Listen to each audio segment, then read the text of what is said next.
Fauci, the big liar. Now, he sat down for a deposition in the lawsuit brought by Missouri and Louisiana, suing the government for their big tech collusion. We're going to go through the full deposition. We have it here. It's over 450 pages. We're not going to read the whole deposition, obviously, but we are going to see some of the highlights. And as you could probably expect, Fauci's going to have a lot of I don't knows, and I wasn't familiar, and I wasn't there, and that wasn't my responsibility, and I can't talk about that. I'm not privy to that information, and blah, blah, blah. But we're still going to go through it just for posterity's sake. But before we get there, you see that this is Fauci, and he's asked a question when he's sitting down with the Washington Post. Of course, Yasmin from the Washington Post asked Dr. Anthony Fauci, "Hey, doctor, you were involved in a lot of COVID things. Do you wish you could kind of do anything over again, or was everything that you did perfect?" First, I want to ask you, is there a moment of your career that you wish you could do over? No.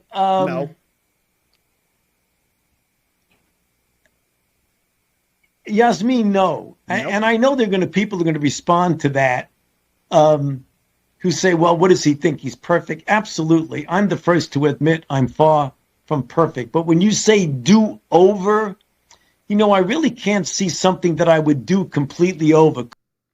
Wouldn't do it over because everything was done pretty much exactly right and by the book. Now, a lot of people disagree with that. We're going to hear from Rand Paul. We're also going to hear from Ted Cruz in a minute. Right after we go through the actual deposition itself, we've got reaction from others. And so let's take a look at what they have drafted here. These lawsuits brought by Missouri and Louisiana. The complaint was filed, depositions were scheduled, and they were completed. Dr. Anthony Fauci sat down for a recorded deposition on November 23rd, 2022. It is a 446-page document, a big one.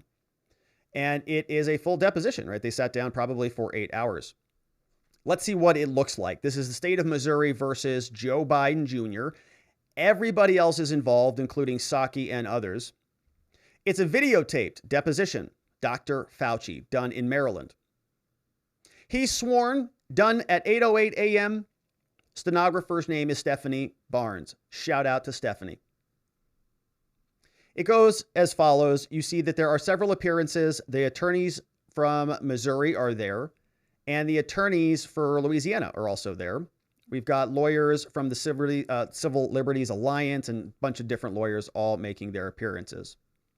Different exhibits are articulated here, categorized for us. Let's get into it. The deposition of Fauci starts.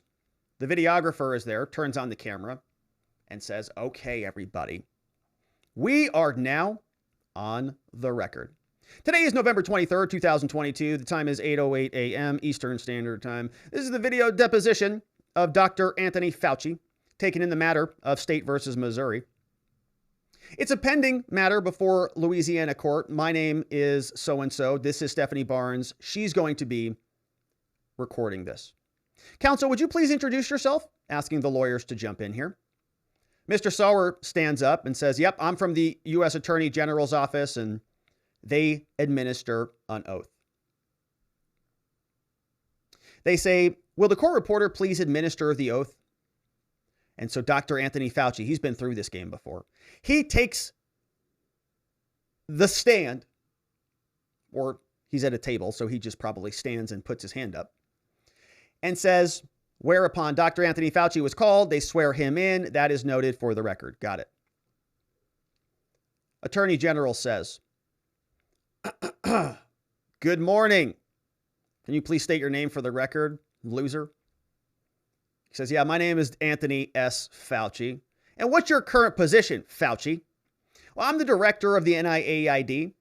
And when did you become this position?" He says, "Well, right after the inauguration of the president."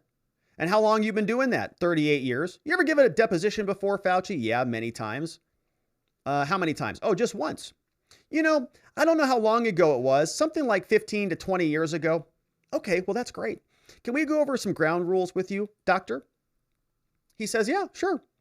"Okay, first of all, when I ask a question, you and I better be careful not to interrupt each other. Got that?" "Yeah, certainly I do." And if I ask a question and you don't understand the question, could you ask me to clarify that, do that? Can you do that today? Certainly, says Fauci. And can you give me verbal answers instead of saying, yeah, and shaking your head? Can you do that, doctor? Yes. And I'm going to get everything transcribed and you're on camera and we're going to blast this all over the internet. You okay with that? I will certainly do that so I can speak clearly. Okay. So the attorney says, well, I'd like to start off by handing you a document that I've asked a court reporter to mark as Exhibit 1. And I just want to can you take a glance at this and see if you recognize it? So, counsel, this is a standing objection, says the other lawyer. He says, all right, I'm just going to object right here before you even show that document. The opposing lawyer says, all right, that's it. Objection for everything you show. I would ask that you preference your questions to the extent that Dr. Fauci recognizes it outside of the capacity of preparation for the deposition. Otherwise, I would object on worked product grounds. But if you're asking if you recognize a document outside of anything, I will not prevent him from answering. Okay, you raise a good point. Okay. So they say, let me back up a little bit. Did you review any documents today? He says, yeah, we did review a couple of those. I object on work product grounds, and I instruct the witness not to answer, right? Because this is Dr. Fauci meeting with his lawyers, and the lawyers are saying, that's our business, bro. You can't talk about that. This is attorney-client privilege. Sit back down. Don't even ask those questions. So then the states respond. They say, all right. So Fauci doesn't answer. He says, can you look at that document in front of you there, Fauci? Yeah. He says, so let me take he said, be careful. I read it, recognize it. Okay. Well, let me ask you this, doctor. In 2011, did you co-author an op-ed with Francis Collins in the WAPO called A Flu Virus Risk Worth Taking? And Fauci's like, well, I have it in front of me here and it has my name on it. So, yeah, it looks like I did co-author an editorial in the Washington Post on December 30th, 2011. Wow. Do you remember doing it, or do you only remember because you see it right here? He says, no, I vaguely remember. This was about 11 years ago. I've written over 1,300 articles over my last several years. And he says, okay, that's great. Very impressive. You look at the final paragraph on the first page of the first page here. It says, underline, it says, given these uncertainties, important information and insights can come from generating a potentially dangerous virus in a lab. Do you see that? You see where you wrote that in that article? You remember writing that? And the defense lawyer says, counsel, I would ask for Dr. Fauci to have an opportunity to familiarize himself with the document, all right? So the other side's like trying to slow this puppy up, right? They're going to be objecting. He's like going down a mountain here on skis, and the other side is trying to stop it. Prior to answering, witness says, yeah, prior to answering questions about it. Okay, let me just read it and see. So Fauci's rummaging through the documents. Rummaging through. Let me see. So the states say, let me ask you a question unrelated to the document. Just a general question. Do you believe as you sit here today that important information, insights can come from generating a potentially dangerous virus in a lab, right? Like, do you think just as a general rule, forget your article, do you think just in general that it's a good idea or you could get valuable data?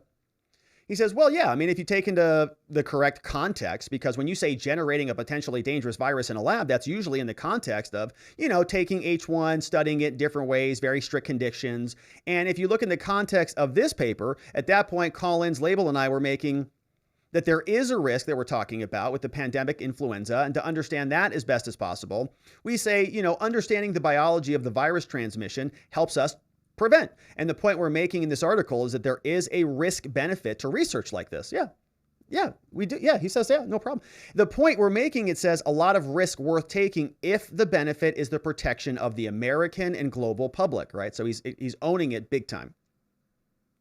Question is, and you refer to conditions under which research should be done, right? So you say like there's sometimes it's good, sometimes it's not so good. Is that right? Yes. And when you're generating potentially dangerous viruses, right? Yeah. Okay, so first of all, is that kind of research generally referred to as gain of function research? Doctor? He says gain of function is a very potentially misleading terminology. Here we go. And that was one of the reasons why several years ago, outside groups, not the NIH, he says, made the determination that they would much more strictly define the guardrails of experiments that would require additional oversight and did away with the terminology gain of function because it can be very confusing and misleading, Yeah. Yeah. Especially now after it has wrecked the planet. Now, what was the terminology? Gain of function. When was it done away with? He says. Well, at the time, I believe, I'm not 100% sure, but there was a period of time, I think, between, I don't know, 2011, 2014, or 2012, 2014. I'm not sure when there was a pause put on research that was related to the manipulation of the influenza virus. He says, do those guardrails concrete more definitive guidelines about what the guardrails of this research should be? Okay, so he's talking about an article. The article has some guardrails on it. Do those guardrails include things like biosafety? Biosafety levels for different entities, like different research locations. And he says, yeah, NIH, all these policies are in place. And the reason for that lack of clarity on terminology, which is confusing. So it felt like these outside groups needed to be clear. He says, okay, so let me show you another exhibit, Exhibit 2. This is a document called Understanding the Risk of Bat Coronavirus. Are you familiar with this project title? Fauci says, I'm vaguely familiar with the fact that EcoHealth Alliance has been doing research on trying to understand bat coronavirus. And this project, it was initiated in 2014. Fauci says, I don't know. That's not something I would have followed very carefully. Oh, he wouldn't have followed it, yeah. Now, would you have approved of this in your capacity at the NIAID? Fauci starts saying, I do, and his defense lawyer shouts, objection! Shuts Fauci up. Don't even keep speaking. Would you have approved this at your capacity? Objection, assuming evidence not in the record. Okay, so the objection will be noted, but the question can be answered. Says, go ahead, you can answer that. Thanks for your objection. Go ahead, answer. Says, I do not individually approve grants, says Fauci. No, so other underlings do it. Gives him a nice sense of plausible deniability. They go through multiple levels of peer review, so I would not have, by the standard way things work, have seen this, read it, or individually approved it. That's not the way things work at the Institute. Okay, this is the same thing a lot of cops do. Cops do this all the time. No. Are you sure your radar device was working? Oh, I don't know. I have no idea. I mean, I don't maintain it. I don't test it. I don't do anything with it. They do sort of routine startup and shut down functional tests, but no, it all goes off to somebody else who does all the mechanical work on it. So I don't do anything of it, right? It's shifting blame to somebody else. Now, do you have any recollection of this at the time? Nope, sure don't. Don't have any recollection of it at all. If you flip to the second page under details, it says EcoHealth. You referred to that a second ago, the recipient of the project, right? Is that right? Yeah. And that's your understanding. They did get funds for this project. Objection. Assuming evidence not in the record. Go ahead and answer, Fauci. Says, I'm sorry, would you repeat the question? I don't even understand what you just asked. So the lawyer says, all right, gosh, you're a doctor. Get it together. He says, is it your understanding that EcoHealth Alliance received funding from the NIAID under this project? Yes or no? Fauci says, well, looking at this, I can't make that connection. I do know, with all of the activity that's been going on with EcoHealth and NIAID, that indeed NIAID has funded EcoHealth.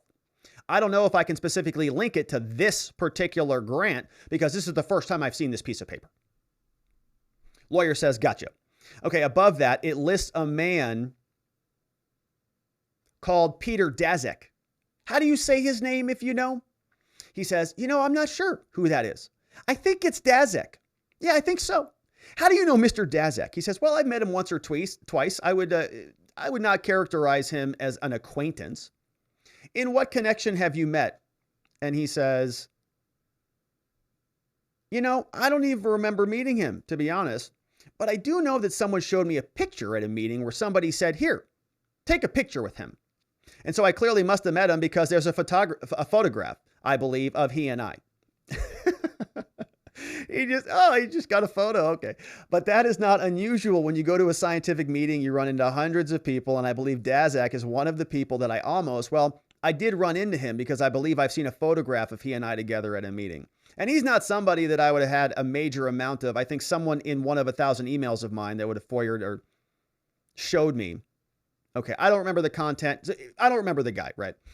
On the same page below Daszak, there's a reference to NIAID. It also says in this document that there's a grant. It looks like the grant is from the 1st of June of 2014 to May 31st, 2019. Do you see that, Fauci? He says, yeah, it says budget start 1st of June, budget end. Is that what you're talking about? He says, yeah, over there on the right. Yeah. Says, did you later become aware that not at any time that NIAID was funding this project? Objection. What's the question? He says, look, did you at any time later become aware that the NIAID was funding this project, understanding the risk of bat coronavirus emergence? Fauci, I became aware of this after all of the attention was put on it, following the early part of January, February, mid-March of 2020. But I certainly was not aware. Well, I wouldn't say certainly, because who knows what came across my desk. He's just so busy. Thousands of pieces of paper come across my desk. So how could I be responsible for one gain of function Wuhan, Post-it note? But I do not recall at all being aware of the existence of this grant at the time that it was initially funded. So the lawyer says, for the states, says, okay, look, if you go to the first page in the abstract text, you see that big paragraph that covers most of that? Yeah. Go to the very bottom of that last couple of sentences. You see where it says test predictions of COV interspecies transmission. You see that? Fauci says, hold on, what line is this? What line from the bottom are you talking up? He says, 4th line from the bottom. Jeez. He says, oh, I got it. Take it. Okay, test predictions of COV. Got it. Test predictions, Fauci starts reading. Predictive models of post strains will be tested experimentally using reverse genetics. Yeah. He says, oh, okay. Hey, Fauci, what does reverse genetics refer to in that line from that grant?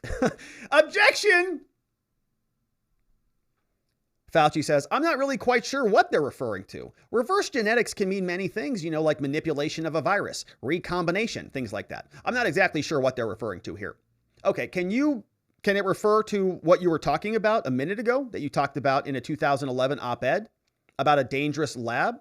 Can reverse genetics refer to that? Does it encompass all of that other gain of function stuff? Objection, calls for speculation. Fauci, of course, answers, says, yeah, it could. Yeah. Reverse genetics is a very, very broad term that could have multiple applications. The influenza vaccine that I hope you were vaccinated with this year. Oh, gosh, this guy. Are you kidding me? In the middle of a depot? This guy's selling flu shots in the middle of his deposition. He probably knows we're going to be reading this. We're advertising for Fauci. He says the influenza virus vaccine that I hope you were vaccinated with this year was likely produced by reverse genetics. They should have put parentheses in this. Can you believe this guy that I hope you were vaccinated with this year? This guy. So reverse genetics is a very broad categorization. So the state, he's rolling his eyes at this Looney Tune. He says, all right, can it refer to genetic manipulation of a virus in a way that renders it either more transmissible or virulent? He says, like I said, reverse genetics is a very broad terminology. It can mean manipulation of a virus. We do that when we create an attenuated influenza virus that I believe it can also be done by amplification of the virus. He says, okay, great. I've got another document for you. How about document 3? You recognize this? Objection comes from the defense. Fauci says, no, I don't recognize it as a document that I've seen before. But I'm put before me, tens of thousands of documents in my capacity. I'm aware of the concept of gain of function and other things. But let me ask you this. Can you go to the second page of that? At the top, it says, U.S. government gain of function, deliberative process and research funding pause. So Fauci, you referred earlier in your testimony to a period starting in 2014 where there was a pause of gain of function research. Do you remember that? He says, I'm sorry, I'm getting confused. He says, well, let me ask you this.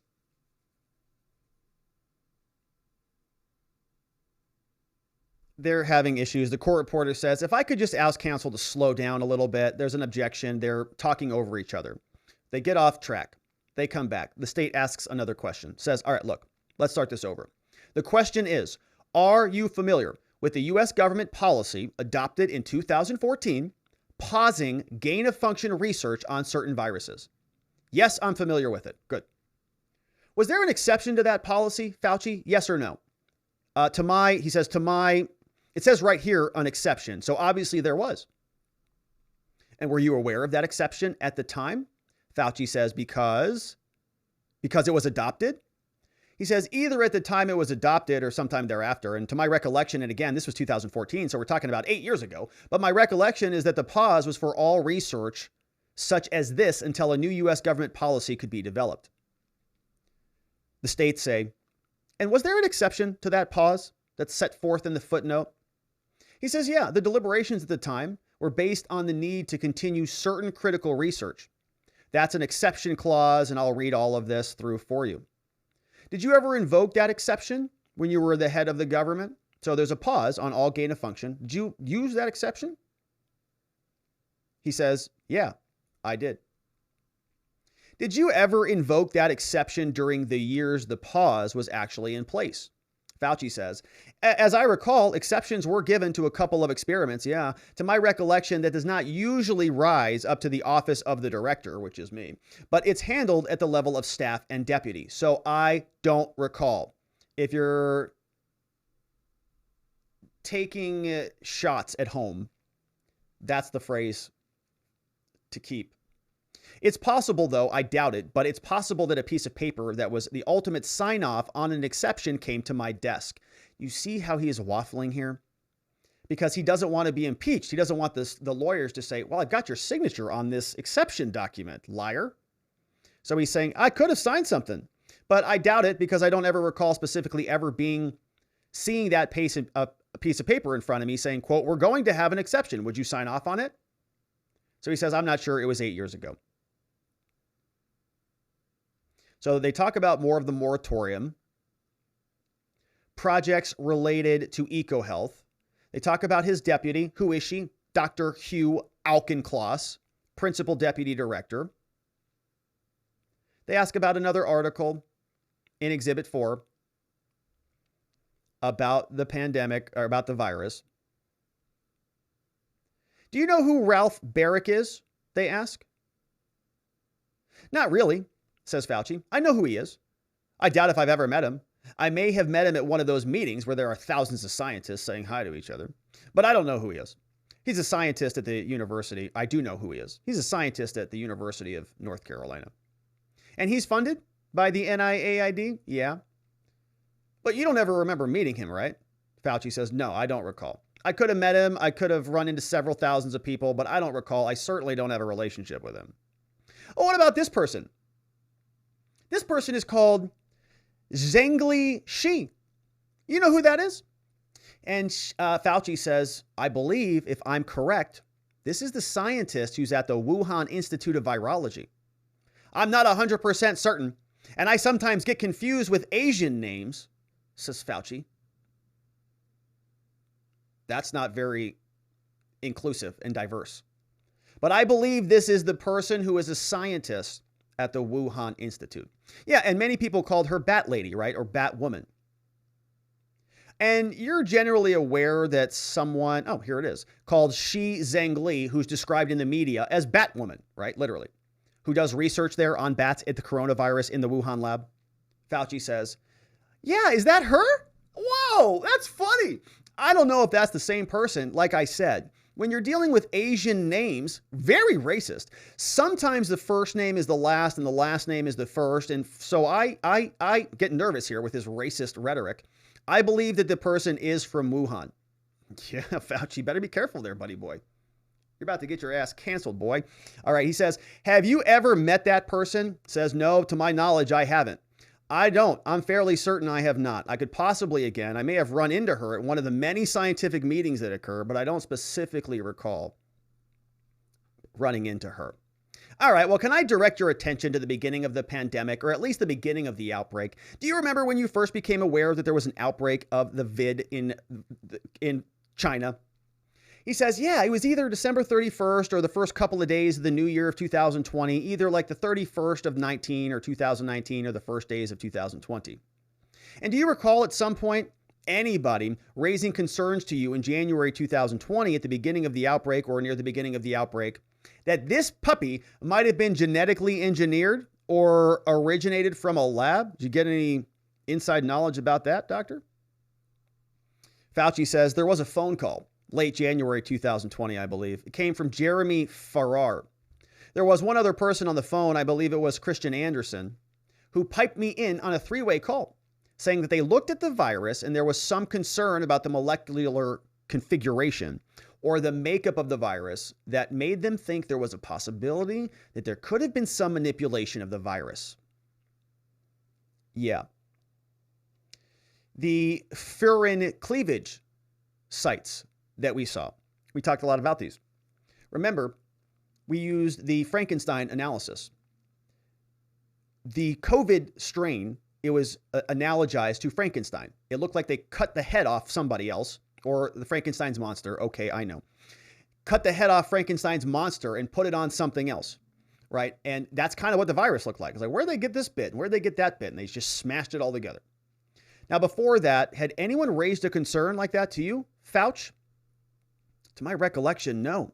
Well, how about Robert Redfield? Who's he? He's the director for the CDC prevention. Did he call you in January? He says, well, to my recollection, no. I know that Bob today talks about that, about the origin of the virus emanating from the lab. But I don't recall in January whether Bob was involved, whether he told us about any manipulation of the virus at all.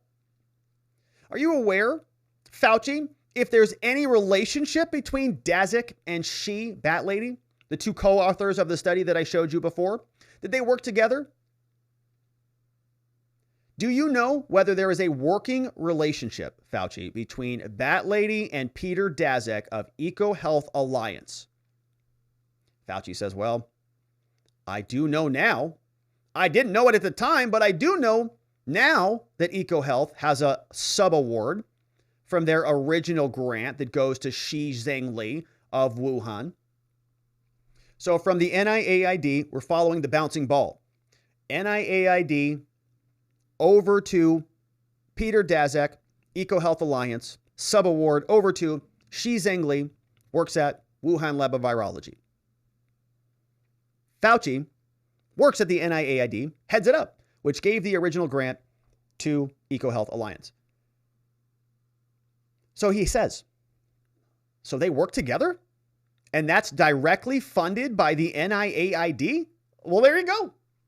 He says, the funding, it does go to EcoHealth, which awards the sub-award. And to my knowledge and recollection, it's a 5-year grant, somewhere between $500 and $600K. Do you know whether Peter Daszak has access to some of those same virus genomes that Bat Lady generated at Wuhan? He says, well, I want to make sure I'm giving you an accurate answer. He says, okay, let me ask the question again. Do you know, Dr. Fauci, whether Daszak had access or is in possession of data generated by Bat Lady to their research together, including genomes of the vid? Fauci says, I don't know absolutely for sure, but I would imagine that if Peter Daszak is collaborating scientifically with Shi Zhengli, that it is likely, given the norms of scientific collaboration, that he would have access to the data if they were indeed collaborating, which it looks like, from what I learned subsequently, that they are collaborators, since there is a sub-award to Wuhan that does go to Bat Lady. Would it be ordinary practice for someone in his position to have access to her awards? Fauci says, yep, that wouldn't be unusual at all. Can you take a look at this email marked Exhibit 5? Looks like there's an email someone sending to you and Jen, somebody named Jen Ruth. It's coming from somebody named Greg. Who's Greg Folkers? Oh, Fauci says, oh, Greg, we love Greg. He's a member of our inner office. He's my immediate chief of staff. And who's Jennifer? She's our communications staff.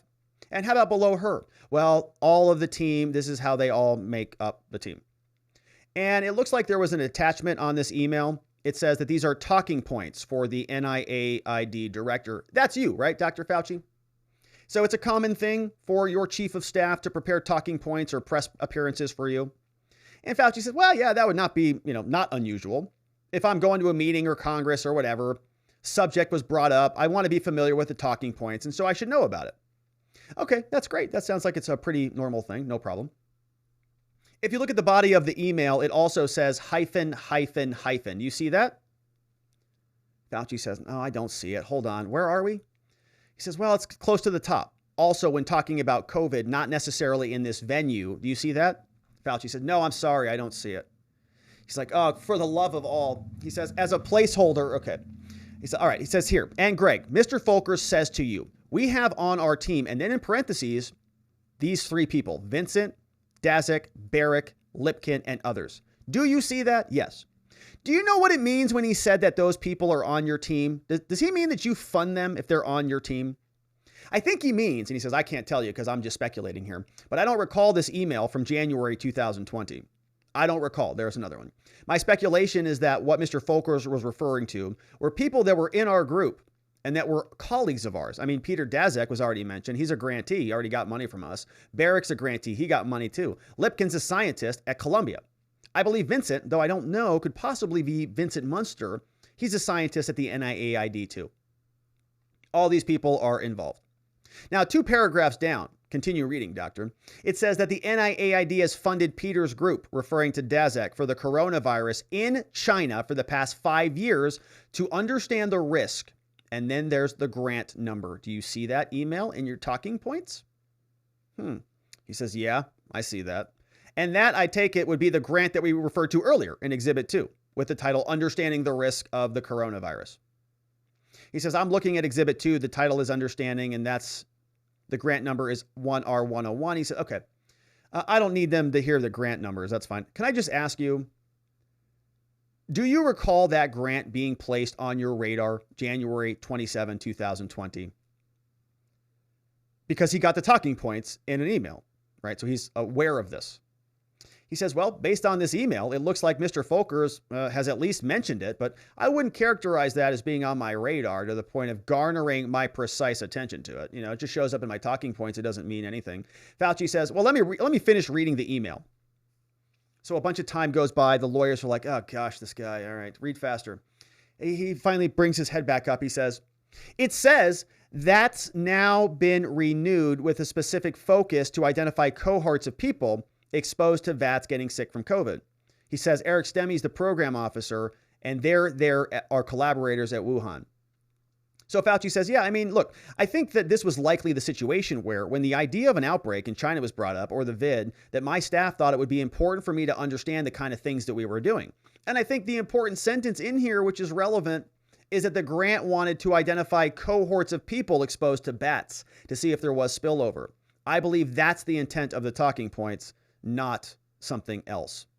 So in other words, he's saying this like doesn't look that great for Fauci, to be honest. Fauci's explaining what it means, but he just acknowledged the point that the lawyer is trying to make for the states is that you saw this, right? This is on your radar. You knew about it, and you lied about a bunch of this stuff after the fact. Questions continue. They say, I think you testified earlier, Fauci, about the time that you thought there may be concern about the origin story of COVID. He says, yeah, I believe that my recollection from a few years ago, because it's old, that's why that sentence is in there, my recollection from a few years ago, just to make sure you know it's a few years ago. That's when I first became aware of this concept and of the possibility of there being a manipulation of the virus. And do you remember what was said in that call? Says Jeremy, to my recollection, and on that call, Jeremy and Christian said that there may have been manipulation because it was an unusual virus. And on that call, I and others said, well, that being the case, we should bring together a group of highly qualified international evolutionary virologists to discuss the issue and to see what the way forward would be to try to clarify that. And that was the phone call that we arranged. And I believe for the following day, if I'm not mistaken, I think those are the dates. Who's Eddie Holmes? They ask Fauci. They say, well, he's an evolutionary virologist. He works in Australia. Did he receive funding from you? I don't know. Do you know Eddie Holmes? I don't know him personally, but he's another evolutionary virologist. How about Christian Anderson? He says, yeah, I'd know him too. I've spoken to him a few times. I believe the first time, and again, when you say, don't you know, remember, we all go to international meetings. There are thousands, hundreds of people there. He's an internationally renowned scientist. I believe the first time I actually spoke to him was some time ago. Do you know why he brought that concern to you in particular about possibly the virus being engineered? He says, I would imagine, since I am, with all due modesty, recognized as one of the top infectious disease people in the country and the director of major research, that Christian would have come to me and we would have talked about a lot of things. Since I'm generally considered a top government infectious disease person, that it would be appropriate to let me know what is on their minds. Other people were on the phone. Now, the lawyer chimes in here and he says, okay, look, that was a big list of stuff that you just talked about. Can I pause you for a second, Fauci? Sure. Lawyer says, all right, look, listen, doctor, this is a deposition, okay? I'm going to ask you questions and I'm going to ask you to listen to the question, okay? He says, right. And answer the question that I'm asking, all right? And not go off on like a tangent. Fauci says, fine. Can you agree to do that, please? Fauci says, I would be happy to do that. And defense lawyer chimes in and says, and counsel, I would also ask you to let the witness provide context when he feels it's necessary. Sauer says, yeah. So let me direct your attention to the first page of Exhibit 6 right in front of you at the bottom of the page. It says that on January 31st, 2020 at 1847, you wrote an email to Jeremy and Christian saying, this came out today. You may have seen it. If not, it is of interest to the current discussion, correct? He says, well, you're very honorable, but go ahead.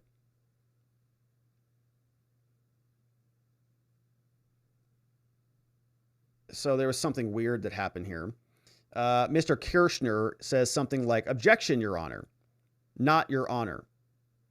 So maybe he said something like, You're honorable. Objection, Your Honorable. Objection, Your Honor. Weird. Anyways, Fauci says, well, you're very honorable anyways, but go ahead. Okay, so Sauer continues. Do you see this article? Is that a reference to this magazine Science article? Do you know why you would have said this article is relevant? He says, looking at the title of the article, which is Mining Genomes for Clues in the Outbreak, I'm not sure exactly why I would have sent it. I'm not sure what I was doing with that.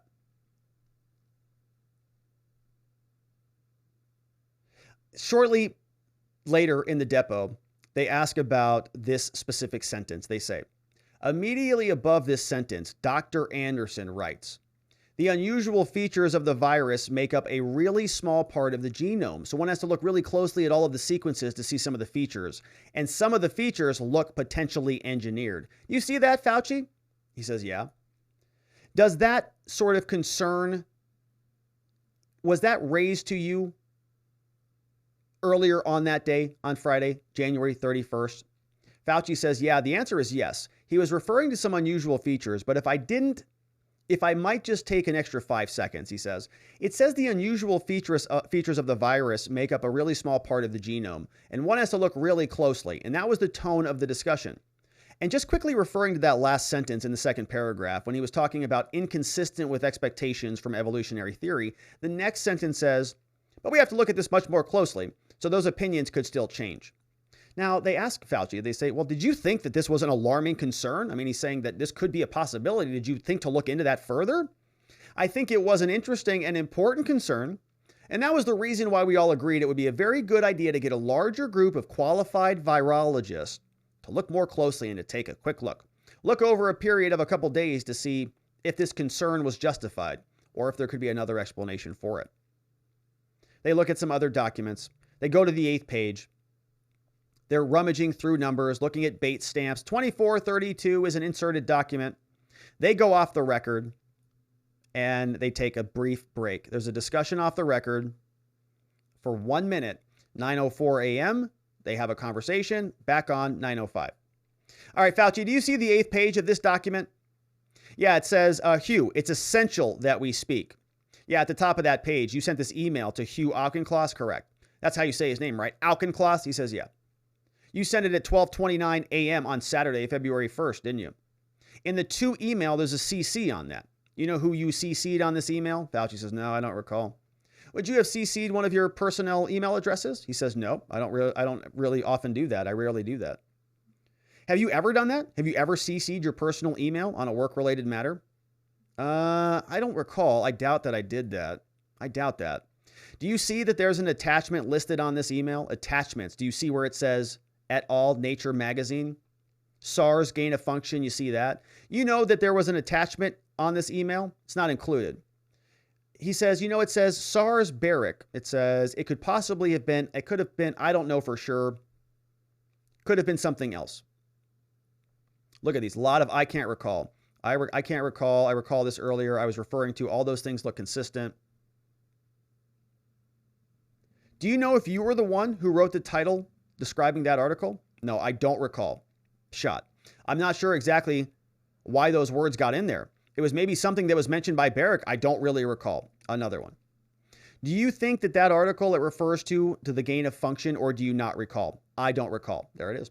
Do you know why you attached that article to this email? Your principal deputy? I don't recall. You said it was essential to speak that morning, didn't you?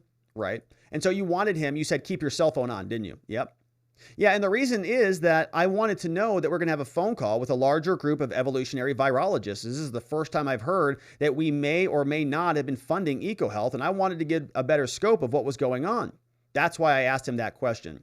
So they got Fauci freaking out over here, right? He's scrambling, getting all of these people on the phone to sort of shut them up on this potential lab leak theory. Tells Hugh, 12:39 a.m. on a Saturday. This is urgent.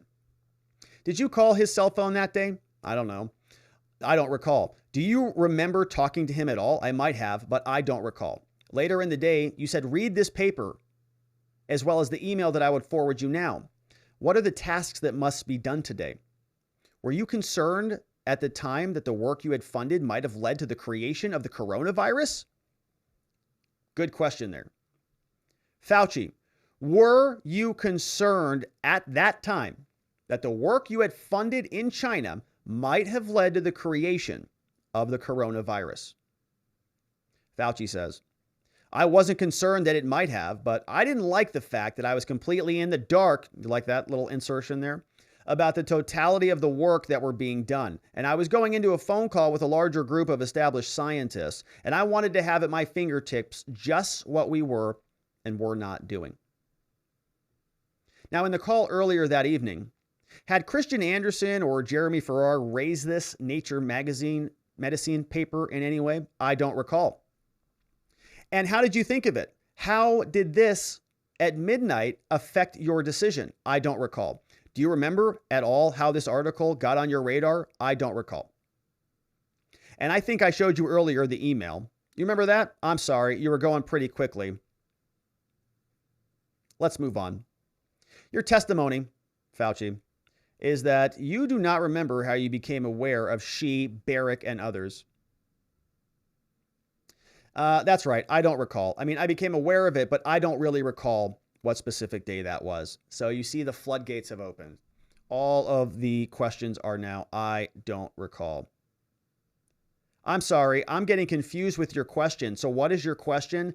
Well, let me ask you this. Did you email Hugh Auchincloss? Yeah. Did you forward him this article? Yeah. I actually don't recall why I forwarded it to him. Oh, man, this guy, he's like one of the top virologists in the whole planet. He's an idiot. He can't remember anything. Did you forward him 2 articles, right? 12:29 a.m. Yeah.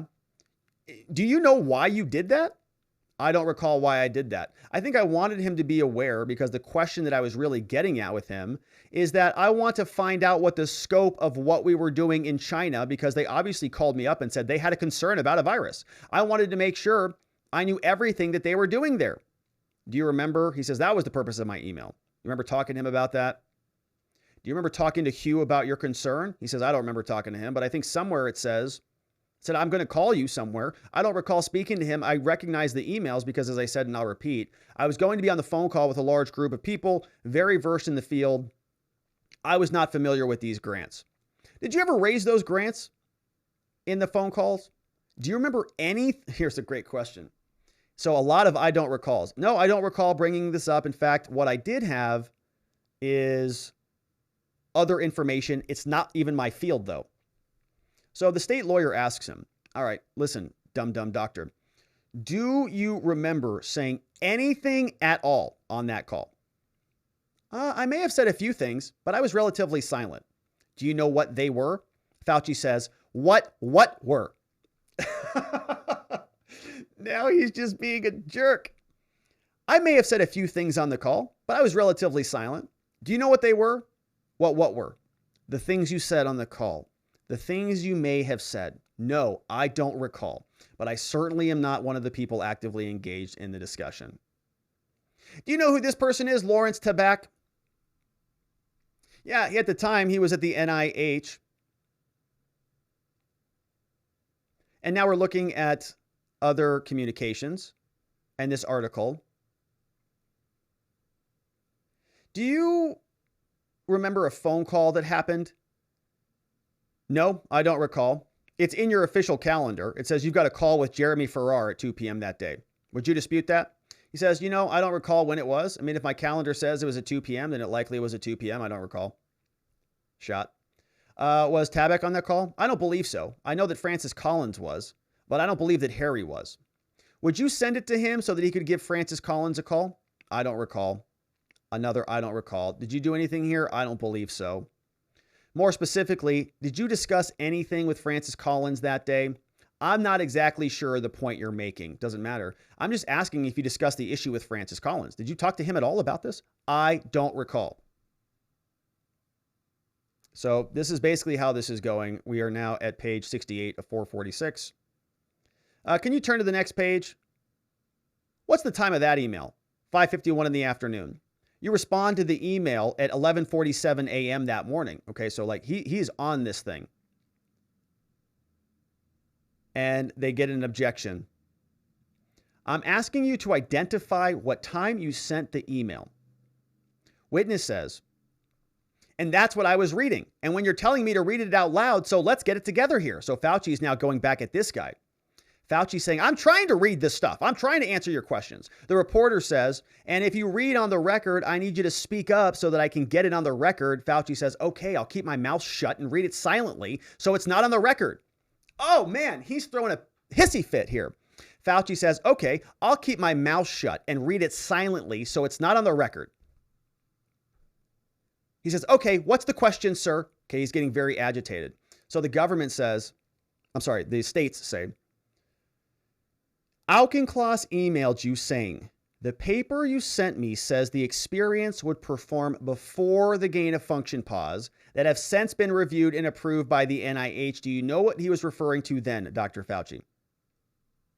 No, I don't exactly, but I'm assuming that I think correctly, appropriate of what I've been telling you for the last several minutes, is that what I wanted to get a feel was for the scope of what we were doing. Hugh's response was he looked at it and he said, everything's been reviewed and approved by NIH. And Emily Emberling, and says that this was the understanding of the funding in China. It says that Emily is sure that no coronavirus work had gone through the P3 framework, which means it did not rise to the level of concern to get extra approval. She will try to determine if we have any distant ties to this work. All of these sentences and statements are compatible with that. I mentioned it to you a couple of times. This is the first time I've heard of it. So, okay. Now you see sort of how the rest of this is going. And if you just fast forward through this, basically what's going to happen is there will be additional I don't recalls, and there's a lot more to get through. So that is just the nuts and bolts of it. Now, there's another 600 pages or 450 pages or so that you can read through. We, of course, are not going to be able to cover it all here today, but that is what this looks like with Fauci. I mean, it's basically a bunch of I don't recalls. And we'll see if anything comes of it. But that's from Dr. Fauci. Now, we also have reaction from other individuals who are responding to this. Fauci, he says, I'm not the most perfect person out there, but he's perfect.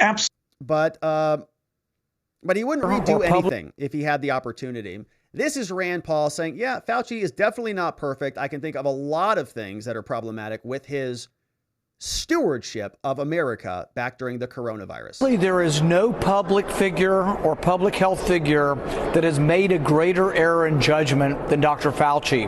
The error in judgment was to fund gain-of-function research in a totalitarian country, fund research that allowed them to create superviruses that in all likelihood accidentally leaked into the public and caused 7 million people to die. Think about it. This is right up there with decisions, some of them malevolent or military, to kill millions of people. This accidental, but it goes to judgment. Talk about errors. You think he might apologize to the world for funding research that allowed superviruses to be created in a lab that was not properly outfitted for safety, that people were already reporting was dangerous, to support that type of research and then to look the other way and say nothing to see here and to cover it up. For the last 2 years, he's been covering his tracks, but we've got him red-handed and he won't get away. Historically, he will be remembered for one of the worst judgments in the history of modern medicine. Yes, he will. That's Dr. Anthony Fauci, and he can't even remember anything, as you can see. I don't recall. Things are very, very complicated for him. It's very difficult to remember things, especially when you are potentially facing the responsibility of deaths of millions. This is Ted Cruz, who is saying prosecution might be a foregone conclusion, or maybe an impossibility, rather, is what I think he says. This is Ted Cruz. The way it works under our Constitution is that it is the executive branch that brings criminal indictments. It's the executive branch that prosecutes. So Dr. Fauci lied to Congress. He flat out lied to Congress when he said that no, the federal government had not funded gain-of-function research at the Wuhan Institute for Virology. Subsequently, the NIH has made clear that that was a lie, and that yet you know what? Merrick Garland and the Biden DOJ, they won't prosecute him. So when these clowns come in front of Congress and perjure themselves, I am sadly confident that Merrick Garland will not prosecute them. No prosecutions, because they're doing their bidding, right? They're saying the things that they want them to say. They are selling the policy narratives that they want. And so there will be no repercussions for them, of course. But that, my friends, is it for our liar friend, Dr. Fauci, who got sat down for a deposition. Can't recall anything, wasn't really responsible for much, just really didn't really know much about anything. He met thousands of people, thousands of stuff came across his desk, and that's the end of the story. Will prosecution take place for his lies to Congress and to America? We'll have to wait and see. But that, my friends, is it for us for the day.